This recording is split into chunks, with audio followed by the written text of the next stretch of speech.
Welcome to the Kakamega Rainforest Restoration Project. Our project takes the sustainable land management model a step further by not only instituting fertility boosting practices on farms that protect the nearby ecosystems from the adverse effects of unsustainable farming practices. Our project actually creates interactive relationships between the farms and the forest to the benefit of both. One goal of the project, as many tree planting projects have as their goal, is to mitigate climate change by sequestering carbon in biomass. We estimate that our project will sequester 300 million tons of carbon over its lifespan. But more importantly, our project will help farmers to adapt to a changing climate by supporting income-generating activities that are not directly dependent on a predictable climate, and also by supporting IGAs that interact in positive feedback loops with the ecology of the forest, thus helping the farm communities and the forest ecosystem to lean on each other in these troubling times. Forest restoration is our flagship component. We will be restoring 1 hectare of farmland each year over the 5-year life of the project, planting native trees and also understory plants. However, a forest is a lot more than just trees and understory plants. A forest is affected by the water that comes into it, the landscape activities that take place around it, and the people who enter it to harvest resources. Our income-generating activities take all of this into account.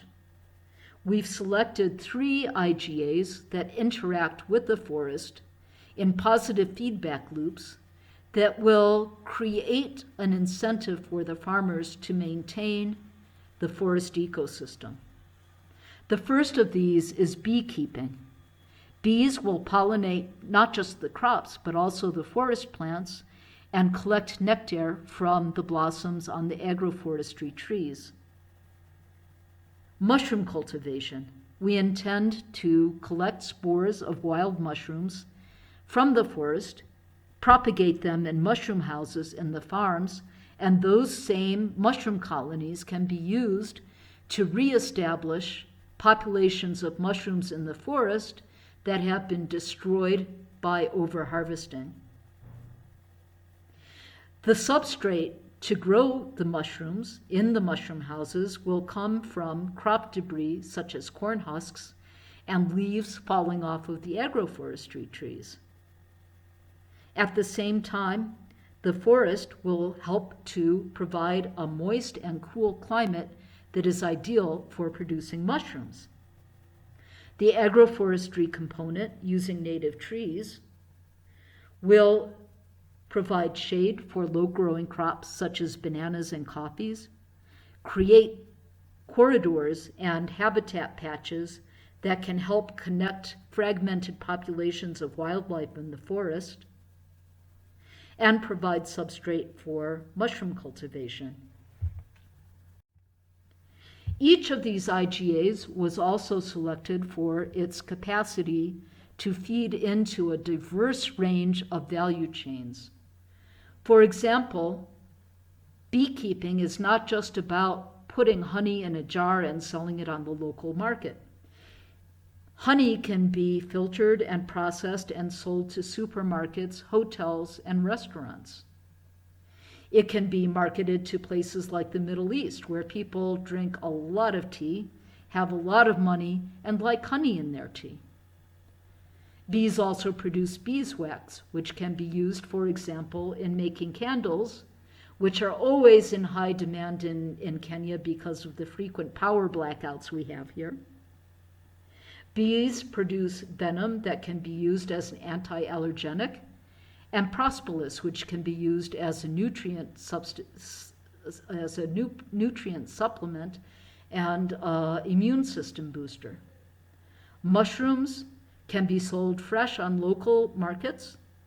They can be sold to hotels and restaurants.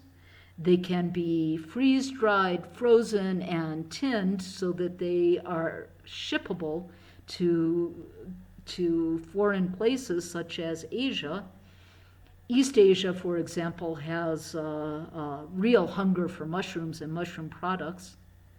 They can be made into soups and teas and enjoyed in many ways. They're full of nutrition, they're delicious, and they're very rich in protein.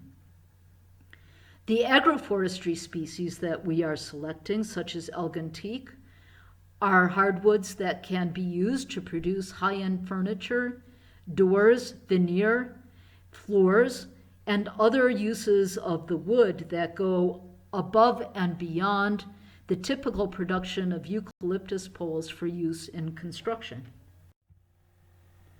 The IGAs will be supported by a cooperative. Every year we intend to enroll 200 farmers with farms surrounding our restoration sites in the IGAs and in the cooperative, for a total of 1,000 farmers over the 5-year life of the project.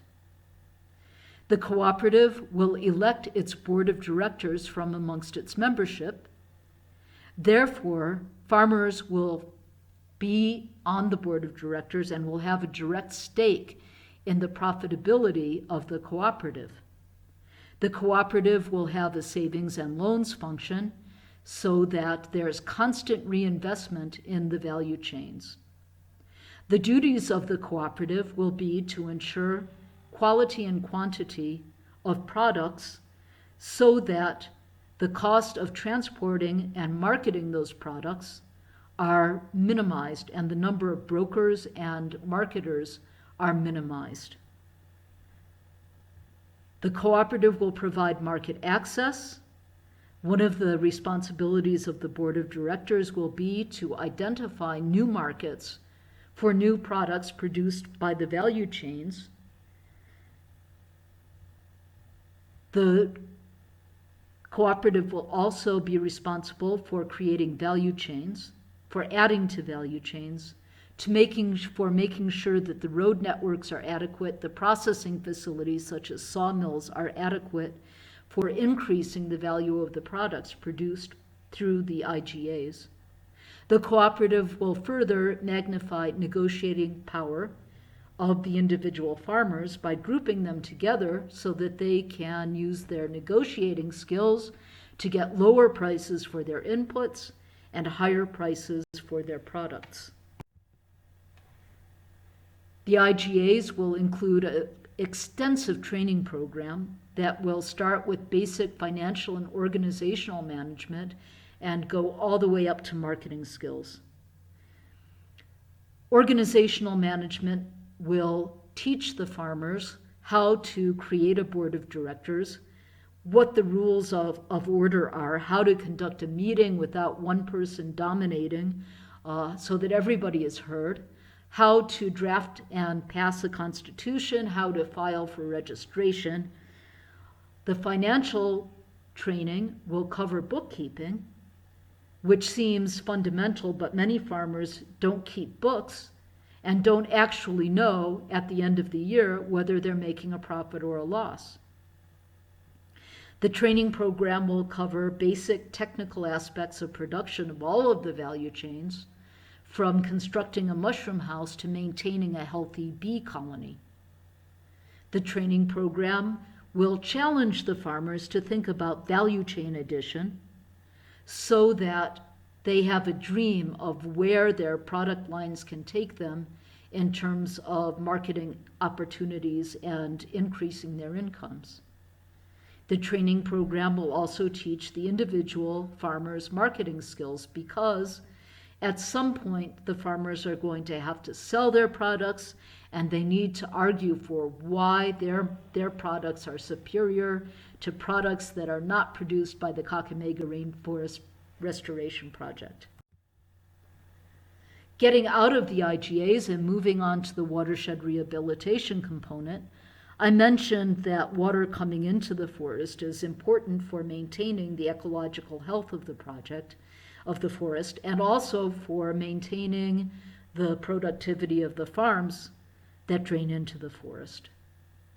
Many of the catchments in the Kakamega rainforest watershed are highly degraded. For example, you look at the Nandi Plateau, where many housing projects are being constructed, leading to erosion and landslides. Our pilot project is in the Kambiri area in the Shanda subcatchment of the Isiuku River. The Shanda River joins the Isiuku River within the Kakamega Forest Reserve, and it's characterized by volcanic rock, which is overlain by shallow and highly erodible topsoils. Overuse of the farming land has led to a lot of erosion, a lot of barren land, a lot of exposed rock, a lot of siltation in the rivers, and a flashy hydrograph, which means that when it rains, the water rushes off of the landscape and rushes into the river and rushes down the river channel with no opportunity to be absorbed into the soils so that it can be gently released and help to replenish groundwater tables as well as grow crops. And once it's in that channel, it digs down into the channel so that there's no opportunity for that rushing water to infiltrate into the banks and support vegetation on the banks, which leads to further erosion because there are no plant roots to maintain the stability of the stream banks. The watershed rehabilitation component will involve both training and implementation. We will train youth groups in implementation and maintenance of soil and water conservation practices such as check dams, gabions, hedgerows using trees, and napier grass strips. These practices will help to keep the soil on the land, trapping topsoil so that it can be used for crop cultivation and not used to fill in the river channels.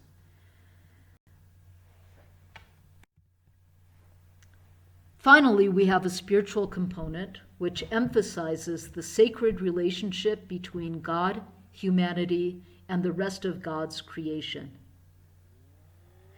We will recruit clergy from all faiths represented by the farmers, including Catholic, Protestant, Muslim, Hindu, Seventh-day Adventist, any faith that is represented by the farmers, so that their clergy can go to their churches, mosques, temples, synagogues, and give homilies on the paramount importance of humanity's role as loving and responsible stewards of God's creation.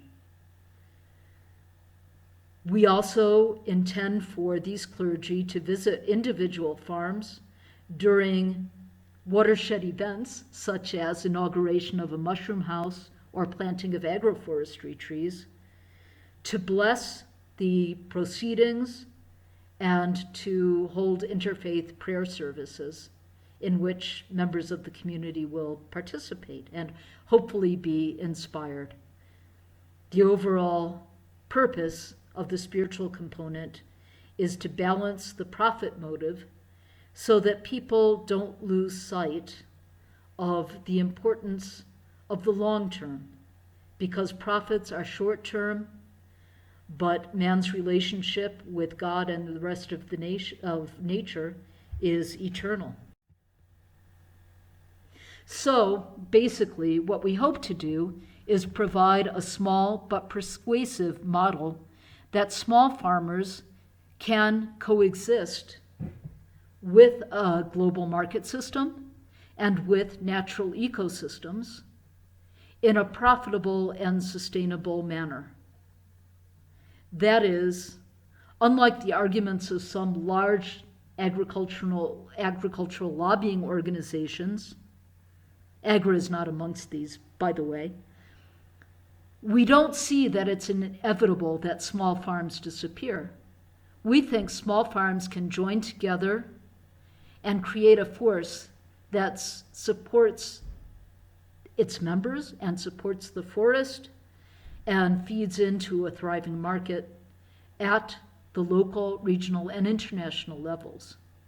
So let's see how far we go. Let's get together and get to work and make the dreams of our farmers come true. Thank you for your time and attention.